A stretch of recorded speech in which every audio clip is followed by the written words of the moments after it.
We spoke with a variety of stakeholders in the revitalization of Johnson City. The interviews that follow represent the comments made by stakeholders. They identify potential issues associated with the creation of the health sciences campus, student renters, and changes in existing neighborhoods adjacent to that campus.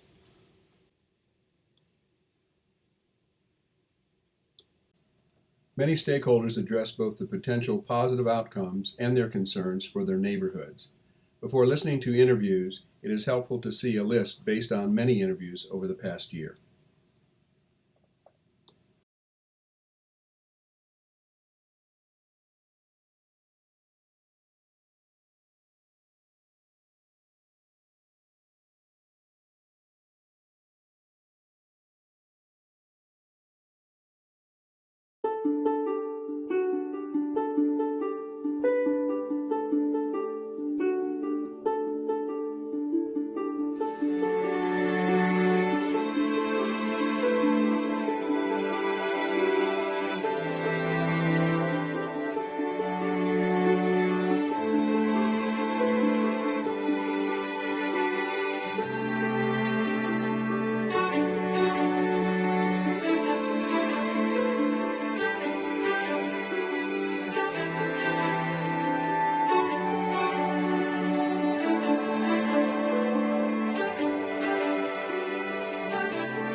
I think you guys are getting into the right business here, given what's going to happen over there. Well, you can explain what we did.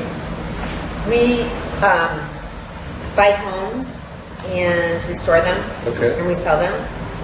So we started doing that probably 5 or 6 years ago, and we've done several. Actually, the first one was after the flood of 2006. Okay. No, 11. 11, big one. Yeah, the big one. Yeah. Yeah, because there was one in 2006, but after 2011, we bought a flood house and restored it, and after that was sold, we went on to the next. So we've done several. And when this became available, we thought, oh, let's, see what we can do with the building. And so we're still doing houses, but this is definitely our biggest project. I was going to say, this is a big project. Yeah, this is going to be a big one. And we wanted to be part of all this. And you can sit around and talk about everything that's wrong, but it's way more fun to sit around and talk about what this village is going to look like in a couple of years. So it's exciting, So everybody's over there at the brewery, and it was a great night, and a lot of people showed up and gave their thoughts on everything that could potentially happen here. So tell me what you have planned. It's going to be all what? Well, the second and third floor is going to be residences. The second floor is going to be 2-bedroom, 1.5 bath, and then the top floor. This is right now. This is all subject to change. Yeah, because I understand. I changed my mind about things, but I just thought it would be pretty cool to have the top floor be just a big, 1-bedroom, like master bedroom type of a thing with a rooftop space.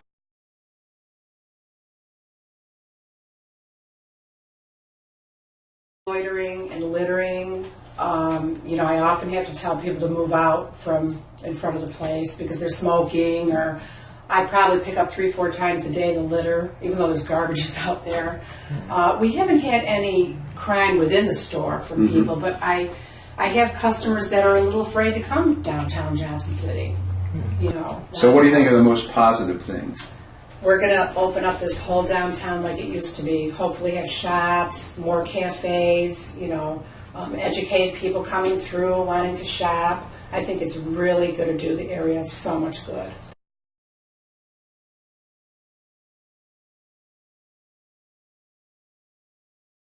Of Phang Nam, Vietnamese, right? Yes. Vietnamese restaurant right here on Willow Street.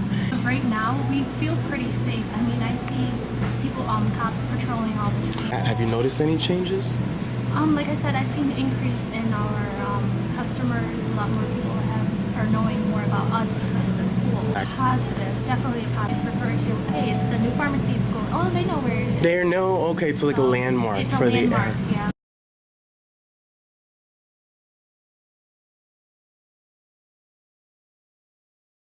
You know, where they gonna live?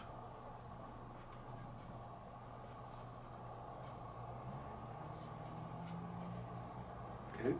Anything You know, else? Where are you? I just wonder I just think about like how is that building going to affect some of these neighborhoods that are back here? You know, 'cause there's a lot of neighborhoods back there that are, you know, they're not the greatest neighborhoods, but there's somebody's neighborhood. People live there. How is all this going to affect the overall geography of Johnson City? I mean, in close proximity to this building that they're getting ready to open back there. How's that going to affect those people? Okay. I'm not just a business owner. I'm a landlord also. There you go. You know, and people want to make money. You know, and if the opportunity presents itself, 9 times out of 10, people are gonna go with the money. That's right. And then, you know, the people, the haves and the have-nots. You know, it's like if you got Well, it, you can stay. If you don't, you gotta go. See, I have 4 apartments upstairs. Uh huh. I try to call myself a good landlord, right? Everybody that's lived in this building has been here more than 10 years. So they moved in, they like it, and they stay. Which means you're being fair to them. I'm trying to. I don't charge an astronomical amount of money for rent. You know, when something breaks, I fix it. You know, that's it. Like, student housing is going to be huge. That is the thing. And, you know, I'll say it on camera, right? I'm not pushing anybody out of my building. I'm not. That's good. I'm going to continue to be the same person that I am. You know, if they choose to leave on their own, that's a whole different ballgame. But I'm not going to put anybody out just so I could raise the rent. I'm not doing that.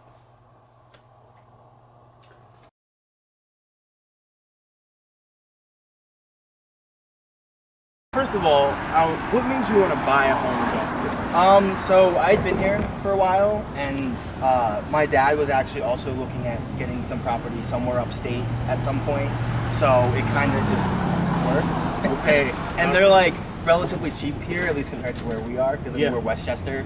Okay. Like we got The a house home, here yeah. for like 60 grand, Okay. and I can fit like I'm renting to like 3 people right now. Like it's Yeah. it's a pretty good deal. So you're not actually living in. I am. Oh, actually. okay, you're living there too, I'm okay. renting out rooms, and it's mostly to like people I've known, like family, friends, and stuff. So like, So you've been Okay. renting this place out since before this was even a thought. we only got the house like what, 2 years ago. Okay, So, 2 years yeah. ago. What about when it comes to crime in Johnson City? What do you think about? First of all, when you first moved here, how was crime when you first? I mean it's not terrible, honestly. Like I think Johnson City might be like a little better than like Binghamton or something. Mhm. But like I've known people who have lived here in the area, and like one of the things they're like, oh, you know, one street could be really good, and then like 2 streets over, I hear about. it's so it's like it's really depends where you are. So Mm-hmm. I really don't know how that'll How- affect it. How effective? Yeah. What about like police presence, or have you seen an increase or Um, decrease? Or? I haven't noticed anything yet, but there probably will be increased.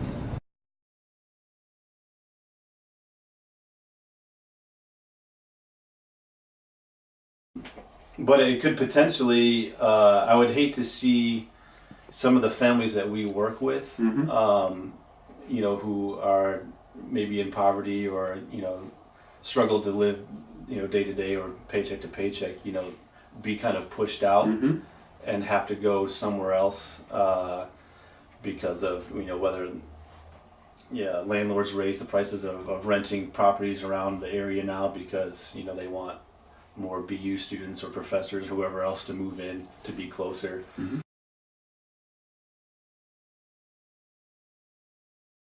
University. So we're excited to see all of this, and it literally is in our backyard.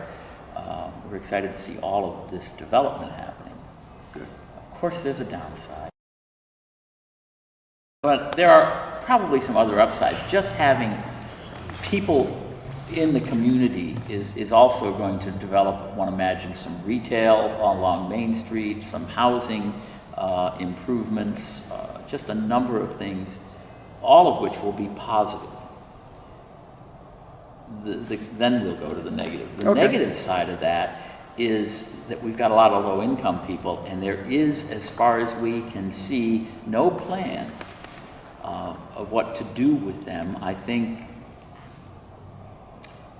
I know Greg Deemy, and I know a couple of people on the village board, but I don't think they have a plan for what to do. I think they're almost relieved that somebody's coming so that these people, or those people, and I've heard those words used by our leaders, will maybe disappear. They haven't said that part, but it almost feels like an understanding. Maybe they'll move to Endicott. Maybe they'll go away and we won't have to worry about them. And that's a huge concern for us.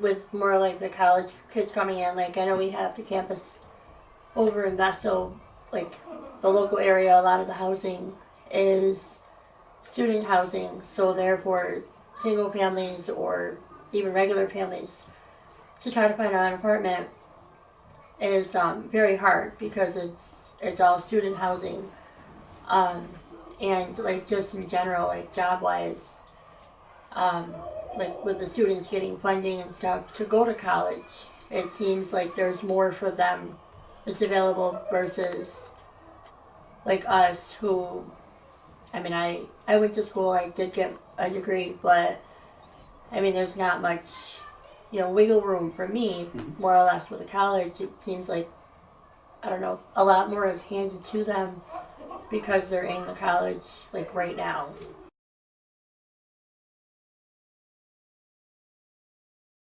Okay. Well, I think some of the advantages are that it will make the neighborhood a much better place. As far as currently on Johnson City, it's a lot of vacancies, and I think with the school coming that they would start building like better stores, better eateries for people to shop at and eat at. I think those are some of the good advantages. It'll give the area more police protection because I'm pretty sure that they would want to make sure that the college kids are protected. So I think we would have a better sense of security in the area. Good. Now, you expressed downstairs some worries. What worries you, or what do you wonder might happen?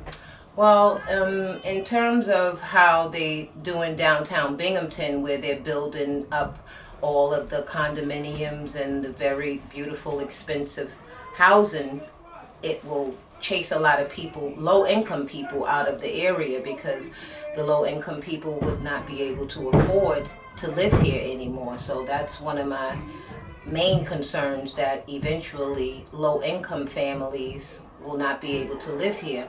A lot of times they equivalent low-income families to people that commit crimes, and that's not always the case. I'm a low-income individual within my family, but I work, I don't commit any crimes, and I contribute to the community. I work at Woodrow Wilson Binghamton Elementary School.